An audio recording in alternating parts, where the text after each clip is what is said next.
이번 시간도 지난 시간에 이어서 겸재 얘기를 해야 되겠는데, 지난 시간에 사실 겸재 얘기를, 진경산수 얘기를 막 하다가 그만 시간이 다 돼가지고 허둥지둥 끝마쳤는데요.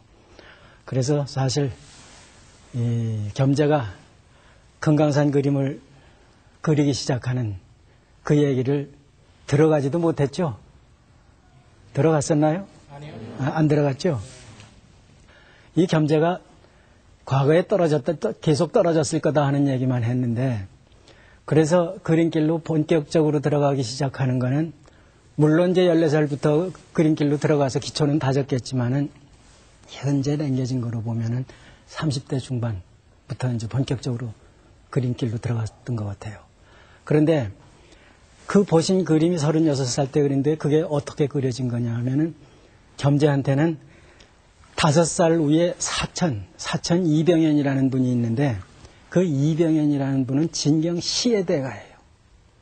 겸재는 진경 산수를 그림으로 그렸지만은, 이 이병현이라는 분은 시를 폈어요. 그리고 여러분들이 먼저 보셨던 그 겸재 스승 사면 김창흡이라는 분도 진경 신문학의 대가예요. 그래서 우리 산천의 아름다움을 시와 글로 표현을 했던 거예요. 근데 여러분들, 이미 그 선구는 송광정철 선생이 관동별곡으로 시작했다 그런 얘기를 했죠. 그래서 사실 겸재가 금강산 그림을 그리면서 그림 여행을 떠나서 금강산 그림을 그릴 때 이 관동별곡이 교과서가 됩니다. 여러분도 그 금강산 구경 가려면 관동별곡 가지고 가요. 겸재 그 화첩하고. 제가 그래서 겸재 금강산 그림만 모아가지고 겸재를 따라가는 금강산 여행이라는 책을 대원사에서 낸 적이 있어요. 금강산 여행 가시는 분들 그 책 가지고 다니세요. 그러면 그게 어떻게 해서 이 그림이 그려지고 이 금강산 그 내력이, 그 유래가 어떻게, 각 골골마다 유래가 어떻게 이루어졌는지 다 밝혀 있단 말이에요. 어쨌든지 이분이 그 금강산을 처음 그리게 되는 거는 이 사천 이병현이 그 40살 됐을 때, 그러니까 5살 위에요. 겸재보다 5살이 더 많아요. 금화현감이 들어가요. 금화라는 거는 이 서울에서 금강산을 예전에 가려면은 내금강 쪽으로 먼저 가거든요. 갈 때 서울 떠나가지고 영평 지나서 철원 거쳐가지고 금성 거쳐서 단발령 넘어서 내금강 장안사입구로 넘어가는 거예요. 그 길이 그게 서울에서 금강산 가는 제일 첩경이에요. 그러니까 누구든지 다 그렇게 갔죠. 요새처럼 금강산 뒤로 돌아가지고 해금강으로 외금강으로 거꾸로 도는 게 아니에요. 그전에는 그 육로로 해서 그렇게 갔지. 그러니까 겸재가 근오정을 따라서 가면서 단발령에 올라서서 금강산, 내금강 전체를 본 거예요. 전체를 볼 때 그 내금강 전체를 한 폭의 그림으로 완전히 구성을 해놓고, 또 단발령에서 금강산을 보는, 그 내금강을 보는 그 장면을 한 폭에 그려놨는데, 이 그림에서 보면은 겸재가 그 진경산수의 기본 구도를 이미 36살에 다 마련해 놓고 있었구나.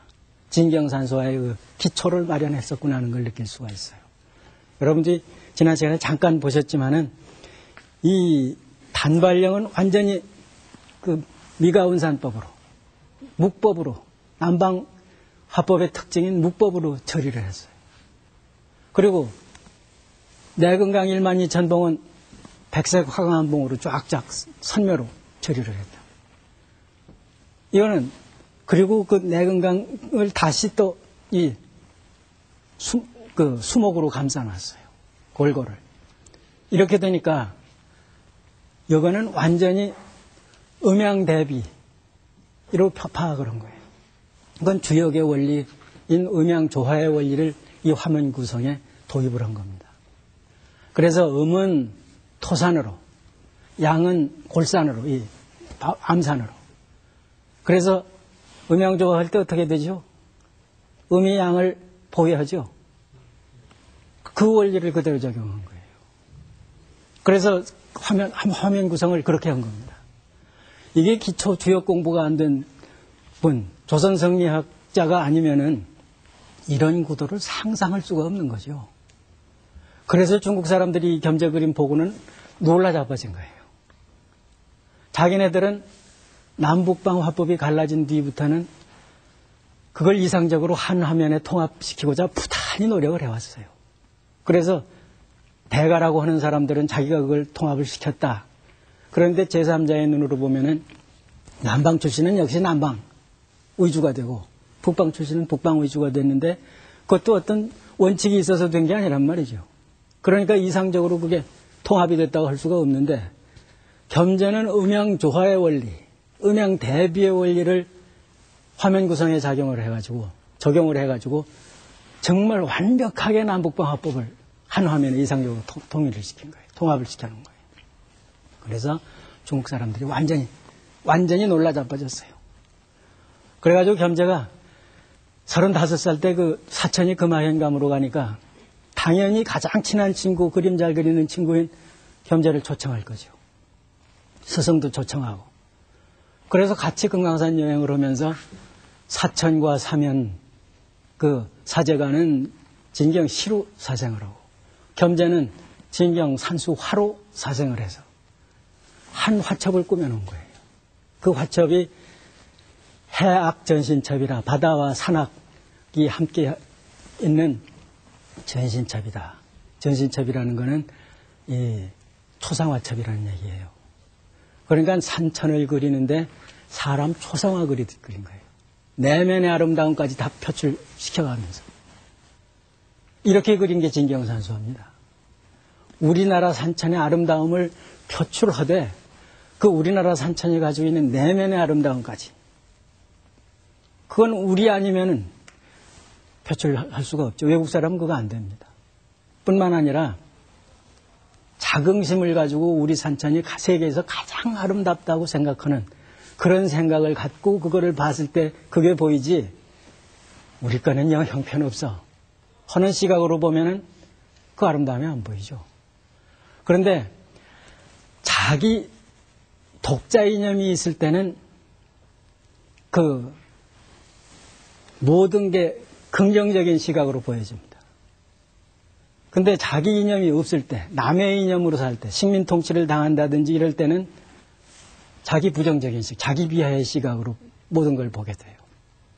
여러분들 요새는 이제 많이 나아졌지만 식민 통치 받았던 세대들은 에이, 우리는 할 수 없어. 이런 생각들 하고 자포자기하는 사고방식을 가져요. 그런 시각으로 금강산을 보면 똑같은 금강산이라도 이건 뭐 쓸모없는 돌덩어리들만 모여있는 거예요. 그런데 금강산이 천하제일 제일 승경이라 하는 우리가 제일이다. 우리가 가지고 있는 모든 게 제일이다. 하는 시각을 가지고 볼 때는 금강산은 천하에 하나밖에 없는 산. 정말 천하에 하나밖에 없죠. 금강산 같은 돌산이 세계에서 뭐 어디에 혹시 아름다운 산이 있을지 몰라도 해금강을 어우르는 바다와 산이 완벽하게 어우러진 이런 산은 천하에 없어요. 바다 경치가 또 해금강처럼 좋은 데는 있을지 몰라도 금강산을 함께 어우르고 있는 데는 없단 말이에요. 그거를 이미 송광 선생이 관동별곡에서 불정대 올라가지고 그런 뜻을 표출을 해요.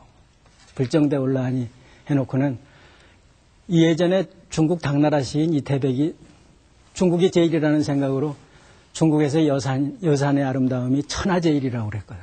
그러니까 송광 선생이 그 불정대 올라서 이적선 보첩을로 다시 의논하게 되면은 여산이 여기도 곧 낫단 말 못하리니 그래서 죽은 이태백을 다시 불러다가 여기서 세워놓고 한번 여산하고 여기 불정대 금강산하고 비교해보자 해놓고 보면은 여산이 여기보다 낫단 말 못할 거다. 이렇게 이미 읊고 있다. 그러니까 그런 자긍심이 그대로 겸재 그림에 표출이 되는 거예요. 그래서 이런 겸재가 자긍심을 가질 수 있었던 것은 당시 그 국제정서가 우리로 하여금 그걸 인정하게 했던 거죠. 중국을 여진족인 우리보다 문화적으로 열등하다고 우리는 생각하고 있는 여진족이 차지하고 나니까 그리고 여진족이 차지하고 나서 중국 사람 그 한족들 중국 한족들을 모두 변발 호복하게 해서 왜 머리 앞머리 깎고 뒷머리 닦고 호복 요새 중국 사람들 청나라 복색들 다 이상한 복색하게 강요를 했단 말이에요. 그 사람들이 죽지 못해서 몇 명 목 자르니까 그냥 따라갔거든. 근데 우리는 당당하게 우리 습속을 그대로 지키고 있었던 거예요. 병자호란에 당하고 나서도. 그러면서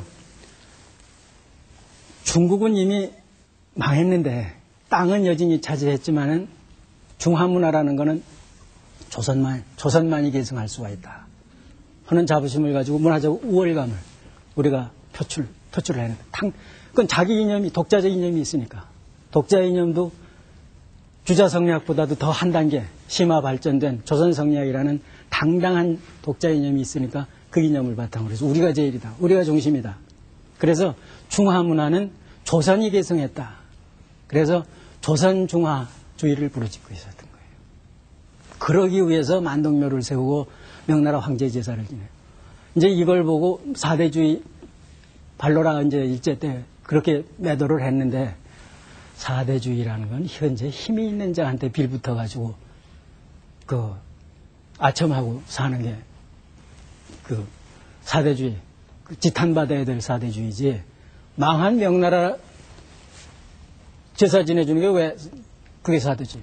그건 그 문화 전통을 조선이 받았다는 걸 표방하기 위해서예요.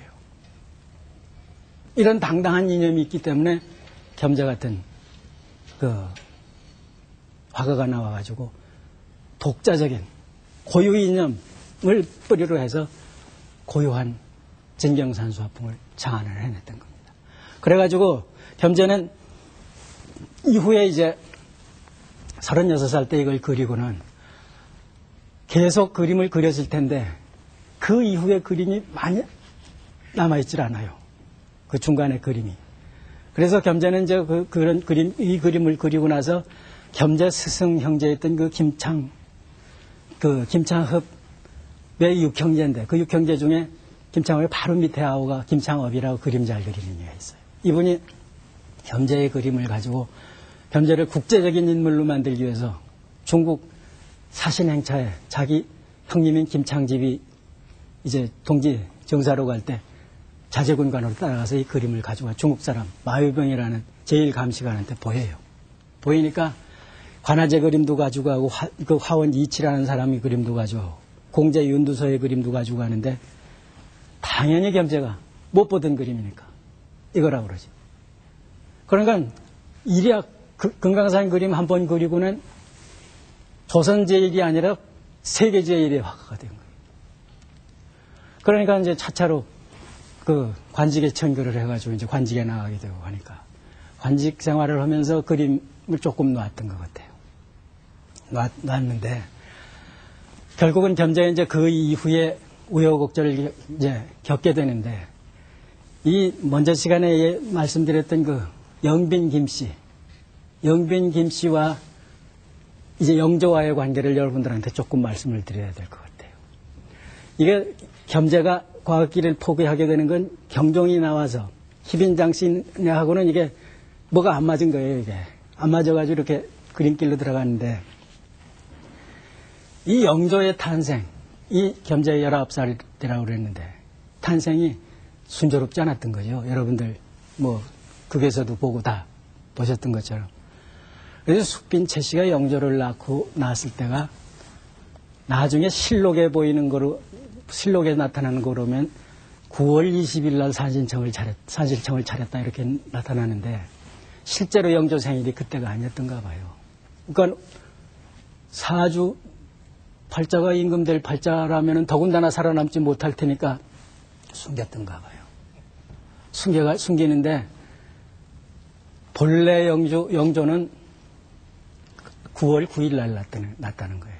9일 날 났는데 나중에 이제 또 13일로 그걸 바꿔놓고 이래가지고 복잡해요. 실록 보면 뭐 13일에 생일 차례도 하고 뭐 이러게 되는데 9월 9일이면은 갑술년, 갑술월, 갑술일, 갑술시에 나는 사주예요. 그래서 임금될 이제 사주라고 했던 뭐 그걸 이제 숨겼던 모양이에요.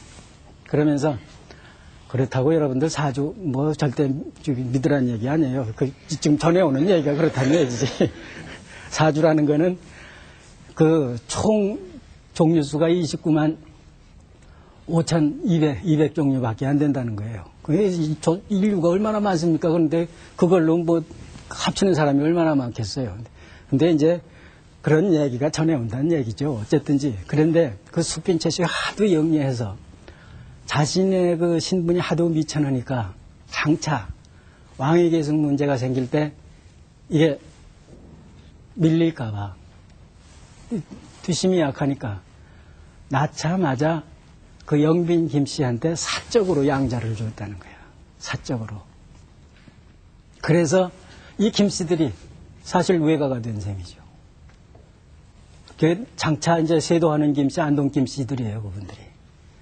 그래서 그 영조는 그 집 이제 내적으로 양자가 돼가지고 영조를 등극시키기 위해서 노론사 대신이 김창집을 이제 필두로 해서 목숨을 내건 이유가 바로 그거예요. 근데 이 영조를 숙빈이 하도 영리해가지고 이 김씨네 집 근처로 이사를 시키는 거예요. 출궁을 시키는. 장가들의 출궁시킬 때. 그래서 여러분들 그 백송이 있던 자리.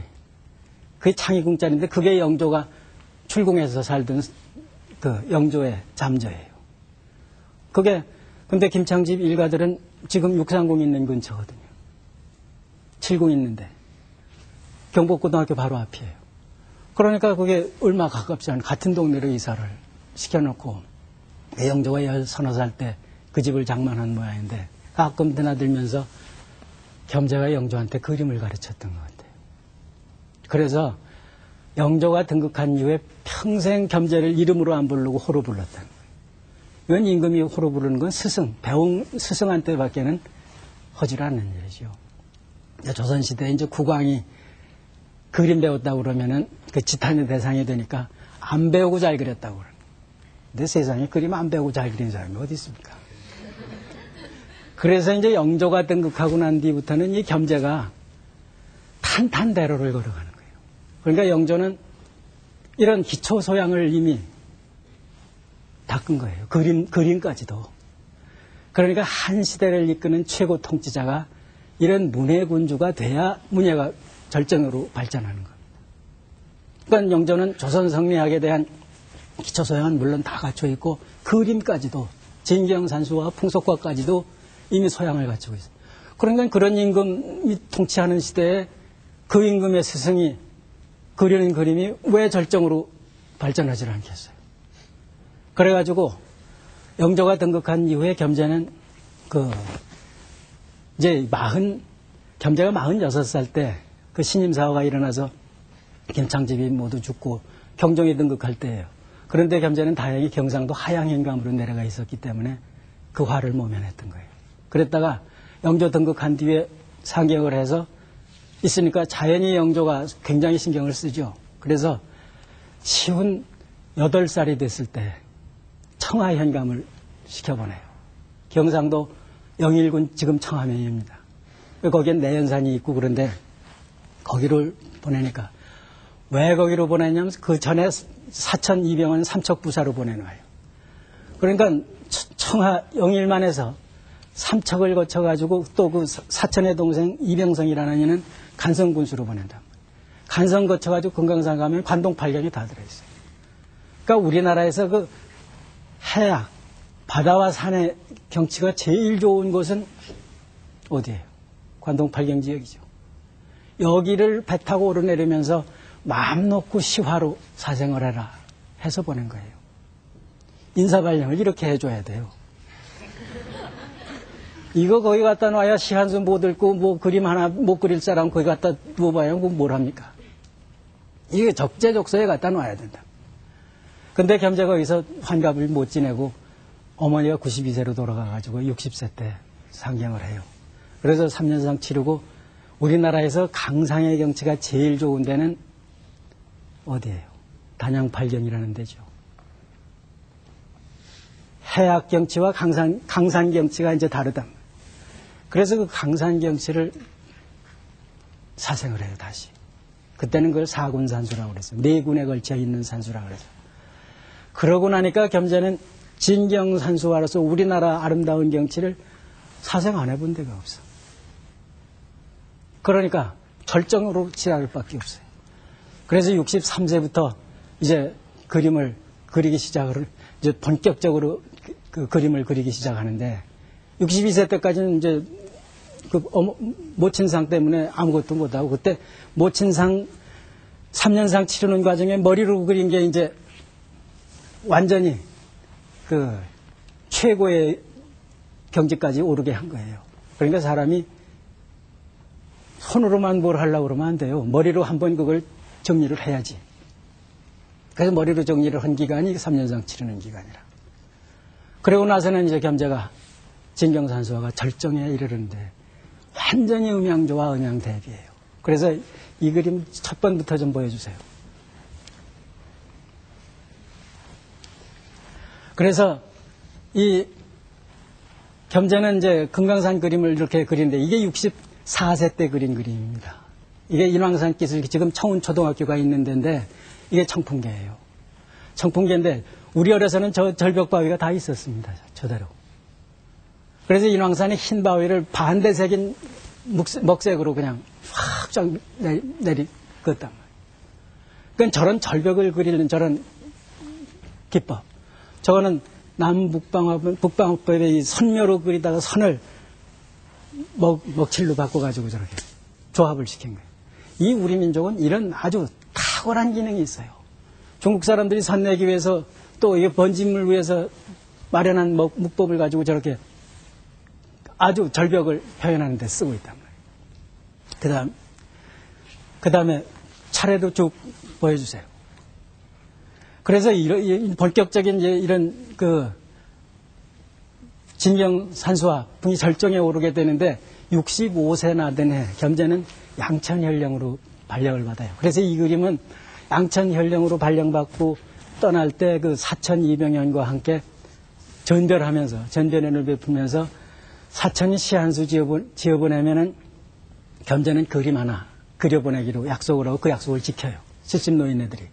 그래가지고 그려진 겁니다. 이게 지금 워커힐 들어서 있는 광나루예요. 아차산 여러분들 보시면 지금도 저렇게 보입니다. 저 천호동 쪽에서 보면. 그때도 여기가 별장지대예요. 그리고 이 다음에 이제 나서면은 이제 지금 현대 아파트 들어서 있는 압구정이 보이는데 이게 압구정이에요. 여기가. 그래서 여기에 지금 이렇게 압구정이 이렇게 아름다운데 여기에 지금 빌딩숲이 다 서 있죠. 그래서 이 압구정을 이렇게. 이게 지금부터 260여 년 전 그림이에요. 그래서 한강 일대의 그 아름다운 경치를 취해 그리고 서울 주변 경치를 다 그린단 말이에요. 그 다음에 이제 보면은 이렇게 서울 장안. 이게 당시 북악산 기슬, 지금 칠군 근처에서 바라본 서울입니다. 저게 남산이에요. 저쪽이 관악산이고. 그래서 완전히 도성안이 숲으로 그냥 가득 둘러싸여 있어요. 이때 미국 인디안 사냥하고 독립전쟁에서 하면서 피 터지게 싸울 때예요. 우리는 그때 이런 서울을 가꾸고 있었다. 그때부터 지금까지가 몇 년 됐어요. 260년. 그러니까 한 문화가 노쇠할 기간이 지나고 있단 말이죠. 그 다음에 여기 이제 또 보면은 당시 이게 겸재 자화상입니다. 만년에 51세 때부터 겸재가 이제 그 51세 이전까지는 경복고등학교 자리에 사시다가 지금 군인 아파트가 있는 옥인동 20번지 근처로 이사를 해요. 그때 거기서 살고 있는 모습이에요. 이런 학자였어요. 여기서 책이 이렇게 질질이 쌓여 있죠. 그리고 책 보다가 지금 잠시 나와서 화초 감상하고 있는 장면. 이렇게 살았어요.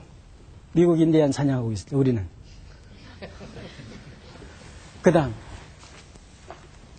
그래서 저렇게 겸재가 저게 이제 당시 서울 사대부들이 생활 모습입니다. 행주에서 나는 웅어를 선물을 하니까 그대로 안 받고 시 한 수 지어주고 받아요. 이런 운치가 있어야지 몰래 그냥 뇌물 주느라고 허겁지겁 하는 거하고는 차원이 다르단 말이죠. 공개적으로 해서 그 시를 지어가지고 다 드러내놓고. 그래, 이게 바로 이제 겸재가 65세, 66세 사이에 그린 그림이에요. 이 당시에 서울 우리들 생활 모습이 이랬다는 걸 여러분들이 보셔야 돼요. 그러니까 조선은 할 수 없는 나라면 망할 나라. 어느 나라는 안 망하는 나라입니까? 망할 때 돼서 망한 거예요. 늙어 꼬부라지면 죽는 거나 마찬가지 이치였단 말이에요. 그래서 이런 걸, 이 그림을 통해서 여러분들은 우리 문화의 우수성, 자긍심, 이런 거를 느끼셔야 된다고 생각을 합니다. 그 다음에 이제 겸재는 이후에 72세가 이제 말년, 이 지방과는 정년이 만 5년이에요. 그러니까 65세에 갔으니까 71세면은 이제 만기 채우고 물러나야 되죠. 근데 보통 나중에 단원 배운 것 보면은 만기를 못 채워요. 이건 하원이기 때문에. 근데 겸재는 사대부가 돼요. 공부 많이 한 분이에요. 그러니까 반드시 어딜 가나 만기를 채우고 옵니다. 이때도 만기 채웠어요. 그래가지고 퇴관을 하고 나서 72세 되는 애는 32년 전에 해학전 신척 그렸던 거 기억을 하고 36년 만에 다시 금강산을 다시 가요. 초기 36세 때 갈 때는 아무 이름도 없는 백면서생으로 친구 덕에 금강산 따라갔던 건데 이제는 세계적인 대화가가 돼가지고 대관이 돼서 양천의 현령이면 오품이에요. 오품볕을 지나고 난 대관으로 금강산을 가서 예전에 그렸던 화제 그대로 다시 한번 거예요. 그러니까 36년 만에 이렇게 세련된 그림을 그려내요. 인생을 이렇게 살아야 됩니다. 그래서 저기 보면은 이제 완전히 그 선비들이 여기 위에 이제 여기 흐릿해서 안 보이지만 단발용에 갓 쓰고 돋보 입은 선비들이 쫙 있어요. 그래서 이미 36살 때도 벌써 그런 그림이 있었습니다. 그러니까 우리 모습을 당당하게 그 이전에는 이 그림에 출연하는 등장하는 인물이 전부 중국 옷 입고 있었단 말이에요. 이 겸재에서부터 갓 쓰고 돋보 입은 우리 모습을 당당하게 그린 거예요. 이게 바로 풍속화의 시초죠. 이 풍속화를 이제 사실은 이제 겸재보다 10년 후배로 같은 뜻을 가지고 같은 동네에 살던 관아제 조영석이라는 분이 있어요. 그분이 이제 인물을 잘 그려가지고 그분도 다 우리 옷 입은 사람들을 다 그립니다. 그래서 풍속화의 시조라고 그러는데 사실은 겸재가 시조입니다. 근데 10년 후배한테 양보를 한 거지, 인물 쪽은. 그래서 그런 거지, 실제 풍속화의 시조도 겸재예요. 그래, 이 다음에 이제 금강산, 내산 총도를 그리는데 그 내산 총도를 보면은 더군다나 이 완전히 한 송이 연꽃 같죠. 이게 음양 조화가 이런 거예요. 음이 양을 포위를 했죠. 음중양이란 말이에요. 그리고 골골이 다시 또 이 수목 표현을 해가지고 거기서 다시 한번 음양 조화를 또 강조를 한 거예요. 어떻게 금강산 1만 2천 봉을 저렇게 한 송이 꽃처럼, 연꽃처럼 표현을 할 수가 있겠냐 말이에요. 이 경지에 이제 가니까 진경산수화풍은 최고의 경지까지 간 거예요. 그러다가 결국 이제 이 겸재는 76세 때 사천이 돌아가요. 가장 평생 친했던. 그래서 사천이 겸재 그림을 가장 애꼈단 말이죠. 애낀 분인데 겸재는 또 사천의 그 진경 시를 굉장히 인정을 해줬고 그 사천이 윤호월 29일 날 돌아가는데 그 돌아갔던 소식을 듣고 사천댁에 가서 당신이 살던 그 인왕산 기슭을 바라보면 사천은 그 청와대 서쪽 별관 근처에 살았으니까 거기서 쳐다보고 인왕산을 그려댄 거예요. 그게 바로 이 인왕제색입니다. 저기 신미 윤월 하환이라고 써 있어요. 윤달 금운께라고. 그러니까 바로 돌아간 날이에요.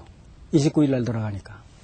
그런데 저 백색 화강암으로 되어 있는 인왕산을 완전히 먹으로 샥샥 쳐냈죠. 이렇게 흙을 백으로 둔갑시키는 그런 기법을 보였는데도 여러분들 인왕산 아는 분, 저 산 보고 인왕산 아니라고 할 사람 있어요? 그리고 그 흰빛 저기서 그대로 검은 데서 흰빛을, 검은 빨래 희게 한다고 그러는 게 저기서 정말 확인이 되는 거예요. 그런 지금 그림을 그려요. 이게 76세 때입니다. 76세 때의 필력이 이렇게 장쾌해요. 그래서 이때쯤 되면은 겸재는 중국 고사를 소재로 삼아도 완전히 우리 거로 만드는 거예요. 여산초당이라는 그 그림을 보면은 당나라 때 시인 백낙천이 여산에 은거하던 고사예요. 그 장면을 소재로 해서 여기 그림을 그렸는데, 여러분들 저기 보십시오. 저 앉은 초당도 조선초당, 초당 안에 앉은 선비도 조선선비, 소나무도 조선소나무, 산도 조선산이에요. 이 세계화는 이렇게 하는 겁니다. 그래서 이렇게 자긍심을 가지고 우리 거를 당당하게 표출해낼 때 세계는 우리 속으로, 우리 안으로 들어오게 된단 말이죠. 근데 이건 80전원 시기에 그려진 그림인데, 이게 정양사를 저렇게 그렸어요. 이제 80전후에서 84세에 돌아가는데, 돌아가기 직전까지 그림을 그렸다는 거예요. 80전후 할 때는 이렇게 군더더기를 전부 다 제거해버리고 추상 단계로 간결하게 표현을 해요. 이 추상이라는 건 이렇게 세상 물정을 완전히 다 터득하고 나고 군더더기를 다 제어해낼 수, 걸러낼 수 있는 나이에 가서 추상이 이루어지는 거지. 이게 뭐 세상 경험 하나도 하지 않은 앳된 청년 때 추상이 이루어지는 건 아니에요. 그래서 대개 그 화풍이 출현하는, 화풍을 처음 출현시키는 세대, 그 다음에 절정에 오르는 세대, 그 다음에 이제 추상화시키는 세대가 이게 그 미술 발전에, 양식 발전에 자연스러운 과정인데, 겸재는 그거 혼자 다 해버렸어요. 80 전후한 시기에. 그런데 겸재가 이렇게만 그림 그린 게 아니라 지금 이것도 겸재 그림이에요. 이 아주 섬세한 필치로 그 초충이라든지 이 풀꽃 그림이나 이 벌레 그림, 또 이 저렇게 꽃 그림, 저 꽃 위에 벌도 나르고 있고 여기 고양이도 있는데, 여기 지금 흐릿하게 보이지만 저 고양이 눈동자의 그 움직임까지도 전부 아주 정확하게 표착해서 그리고 있습니다. 세계의 동서양 그림을 제가 안 본 그림이 거의 없다시피 다 봤는데, 초충 그리면서 이렇게 정밀하게 생동감 넘치게 그린 그림은 유례가 없어요. 중국 송나라 시대, 휘종 시대의 그림이 박진감이 있다고 그러는데, 거기도 저런 생명감, 그 사생감은 거의 느낄 수가 없단 말이에요. 그러니까 겸재는 마음만 먹으면은 웅혼장쾌하게 그리기도 하고, 또 섬세하려면 한정없이 섬세하고 정확하게 그리는 그림을 그린 분이라고 할 수가 있단 말이죠. 그래서 겸재는 이런 그림은 이제까지 그리고, 진경산수화풍은 완전히 그 추상 단계까지 마무리 지어주는 그런 역할까지 하신 분이었다고 생각을 합니다. 근데 이 겸재가 초년에는 그림길로 들어가지 않을 수 없을 만큼 그 곤란함을 겪었지만은 말년에는 아주 만복이 터졌어요. 그래가지고 겸재는 영조보다 19살이 많으니까, 19살 때 영조가 태어났으니까, 영조가 환갑될 때는 겸재는 70세 되죠.